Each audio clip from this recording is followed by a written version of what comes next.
Friends, आज हम बात कर रहे हैं जीटीएल इंफ्रास्ट्रक्चर की।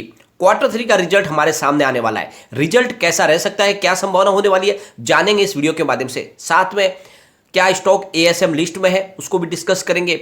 आगे बहुत बड़ी एक अपडेट निकल कर आई है सरकार की तरफ से। गवर्नमेंट ने एक बहुत बड़ा अनाउंसमेंट किया है, जिसका क्या फायदा हो सकता है जीटीएल इंफ्रा को, जानेंगे इस वीडियो के माध्यम से।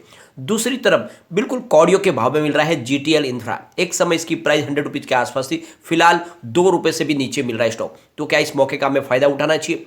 क्या ये स्टॉक आगे जाके मल्टी बैगर बन सकता है?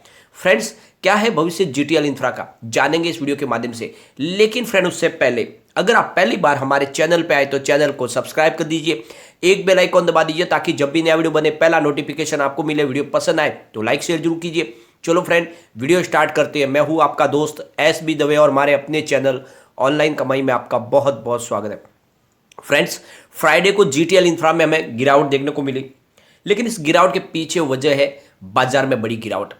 सेंसेक्स में काफ़ी बड़ी गिरावट हुई, करीब 773 पॉइंट की बड़ी गिरावट हुई। और इस गिरावट के पीछे वजह बनी कि अमेरिका में जो महंगाई दर है वो 40 साल के उच्चतम लेवल पे पहुंच गई है। ये बहुत ही बड़ी शॉकिंग न्यूज़ है और इस न्यूज़ ने मामला बिगाड़ा हमारे हिंदुस्तान में भी। दूसरी तरफ रसिया और यूक्रेन का जो मामला है वो तेज़ी से बिगड़ रहा है। कभी भी युद्ध की स्थिति बन सकती है और इसका भी असर पड़ने देखने को हमें मिल रहा है।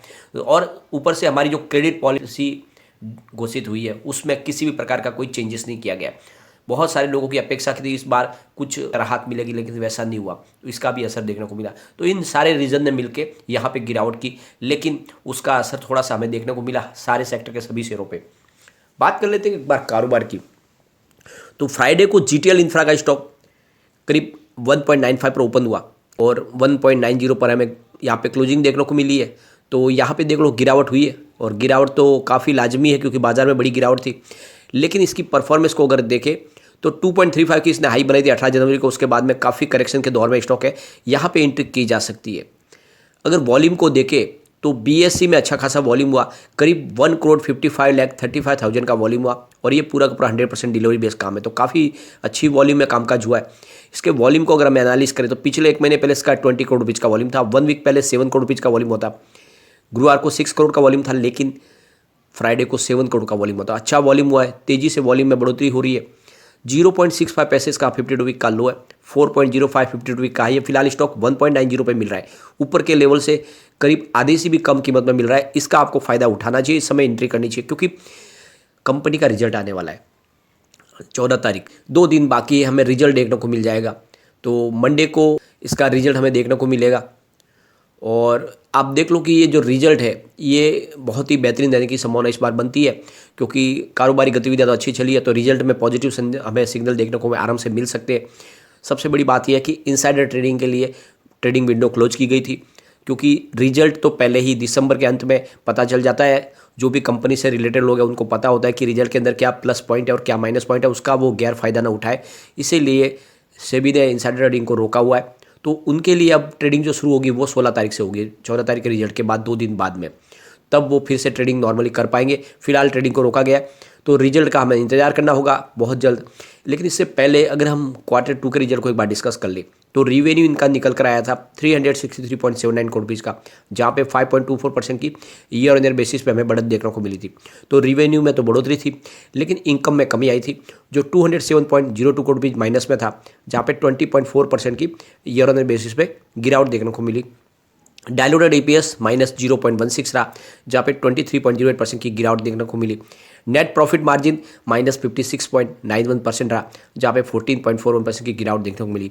तो इस रिजल्ट की वजह से यहाँ पे गिरावट देखने को मिली थी क्योंकि प्रॉफिट में कमी आई थी, लेकिन इस बार ऐसा नहीं लग रहा है। इस बार प्रॉफिट में कुछ कमी होते हुए दिखाई नहीं दे रही, बल्कि कुछ अच्छी खासी इंप्रूवमेंट हमें दिखाई दे सकती है। अगर इसके रिवेन्यू को हम लगातार डिस्कस करें क्वार्टर ऑन क्वार्टर बेसिस पे तो सितंबर 2020 में 346 करोड़ रुपीज़ का कंपनी को रिवेन्यू मिला था, दिसंबर में बढ़ के 349 करोड़ रुपीज़ हो गया, मार्च में 371 करोड़ रुपये तक पहुंच गया रिवेन्यू, लेकिन जून में कुछ कमी आई, 362 करोड़ रुपीज़ का रिवेन्यू हुआ। लेकिन सितंबर 2021 में फिर से बढ़ोतरी हुई, 364 करोड़ रुपीज़ का कंपनी को रिवेन्यू मिला। तो पिछले सितंबर से इस सितंबर में रिवेन्यू में बढ़ोतरी हुई थी, यह एक अच्छा पॉजिटिव सिग्नल है। लेकिन बात करें अगर प्रॉफिट की तो कंपनी के प्रॉफिट में काफ़ी कमी है। सितंबर 2020 में 172 करोड़ रुपये का लॉस हुआ था, दिसंबर में लॉस बढ़कर 208 करोड़ रुपये हो गया, मार्च 2021 में कंपनी को बड़ा लॉस हुआ, करीब 683 करोड़ रुपये का लॉस हुआ, और फिर जून में लॉस में फिर कमी आई, 217 करोड़ रुपये का लॉस हुआ, सितंबर 2021 में 207 करोड़ रुपये का लॉस हुआ। तो कंपनी ने बड़े लॉस से फिर से अब धीरे धीरे अपने लॉस को कम करने लगी है। तो हो सकता है कि इस बार हमें लॉस में और कमी दिखाई दे। ये नहीं कह सकते पूरी तरह से कंपनी प्रॉफिट में आ जाएगी, लेकिन लॉस में कमी आ सकती है, तो फिर यहाँ पे अच्छी खासी तेजी बनती हुई दिखाई दे सकती है। अगर हम बात करें जीटीएल इंफ्रास्ट्रक्चर की, तो ये बड़ी एक टावर कंपनी है जिसके पास पूरे हिंदुस्तान में 28,000 टावर्स है, और अब इनके लिए एक बड़ी पॉजिटिव खबर निकल कर आई है। सरकार ने अनाउंसमेंट की है कि हम पूरी तरह से फाइनल स्टेज पे पहुंच चुके हैं 5G टेक्नोलॉजी के लिए, यानी कभी भी 5G टेक्नोलॉजी लॉन्च हो सकती है। ये कहना है हमारे टेलीकॉम मिनिस्टर अश्विन वैष्णव का कि बिल्कुल फाइनल स्टेज पे है।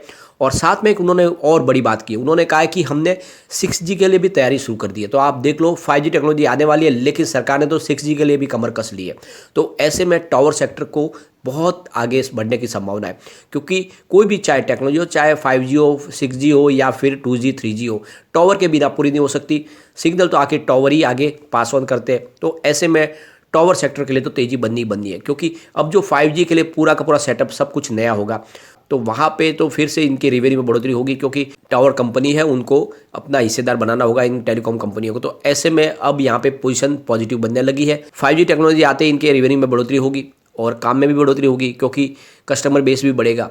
और सरकार ने कहा कि आने वाले समय धीरे धीरे हम 4G टेक्नोलॉजी को रोल आउट करने वाले हैं। सरकार ने एक बड़ी और अनाउंसमेंट की है।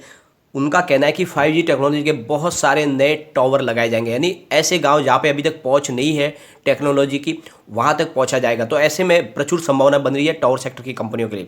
तो आने वाले समय में जीटीएल इंफ्रा में तेजी बन सकती है। तो इसमें आपको इस समय मौका है जब इन्वेस्टमेंट कर ले। आप चाहे तो एक बार रिजल्ट का इंतजार कर ले, रिजल्ट आने के बाद आप इन्वेस्टमेंट करें, लेकिन जरूर करें, यह स्टॉक कमाल कर सकता है। अब यहाँ पे सबसे बड़ी बात है कि एंट्री पॉइंट तो अच्छा बन रहा है, क्योंकि स्टॉक ओवरबॉट जोन में नहीं है, लेकिन एएसएम की लिस्ट में शामिल है। काफ़ी लोगों को चिंता होती है, लेकिन कोई चिंता की बात नहीं। बहुत बड़ी बड़ी कंपनियां भी एएसएम लिस्ट में है, और इससे कोई फर्क ज़्यादा नहीं पड़ता है। एक बार इसके कम्युनिटी सेंटीमेंट को भी देख लेते हैं। कम्युनिटी सेंटीमेंट फिलहाल स्टॉक के साथ बना हुआ है। 80% बाय की कॉल है, 10% सेल की कॉल है, 10% होल्ड की कॉल है। मतलब 100 में से करीब 90% लोग इसको लेना पसंद कर रहे हैं। तो बिल्कुल लोगों का रुझान बना हुआ है। एक बार इसके पिवट लेवल को भी चेक कर लेते हैं। तो यहाँ से अगर स्टॉक स्लिप होता है तो 1.88 पर फर्स्ट सपोर्ट मिलेगा। स्टॉक और नीचे गिरा तो 1.87 तक जा सकता है। जो थर्ड सपोर्ट निकल के आ रहा है वो 1.83 का है। तो बड़ी गिरावट में ये करीब 1.83 तक जा सकता है। ऊपर की तरफ मूव करने पे जो टारगेट निकल के आ रहा है 1.93 का फर्स्ट टारगेट है, 1.97 का सेकंड टारगेट है, और 1.98 का थर्ड टारगेट है। तो फिलहाल ये अभी भी 2 रुपये से नीचे आपको दिखाई दे रहा है, और मैं कहता हूँ ये एंट्री पॉइंट है, इस समय एंट्री कर ले। ये आने वाले समय में आपको डेफिनेटली बहुत ही अच्छा रिटर्न दे सकता है। वैसे इसकी प्राइस बिल्कुल बॉटम पे आ चुकी है, यहाँ पे बड़ी गिरावट की कोई संभावना नहीं है। जब तेजी आएगी तो ये लगातार तेजी से बढ़ते हुए आपको इन्वेस्टमेंट को कई गुना बढ़ा सकता है। लेकिन ध्यान रखें ये एक पैनी स्टॉक है, तो रिस्की भी है। लिमिटेड मात्रा में निवेश करें, बहुत ज़्यादा रिस्क यहाँ पे बढ़ जाती है। तो आप कभी भी ये सोचें कि एक लॉटरी का टिकट खरीद रहे, उसे हिसाब से सोच के ही निवेश करें, लेकिन जरूर करें। मुझे लगता है ये कमाल करेगा, और रिजल्ट मुझे लगता है इस बार पॉजिटिव आएगा, तो फिर बड़ी तेजी बन जाएगी। लेकिन फ्रेंड, कोई भी इन्वेस्टमेंट करने से पहले अपने फाइनेंशियल एडवाइस एक बार वही ले ले, या अपना खुद का रिसर्च करें, क्योंकि मैंने वीडियो आपके एजुकेशनल पर्पज के लिए ही बनाया। वीडियो पसंद आए तो लाइक से जरूर कीजिए और चैनल को सब्सक्राइब कर दीजिए। Thank you friend.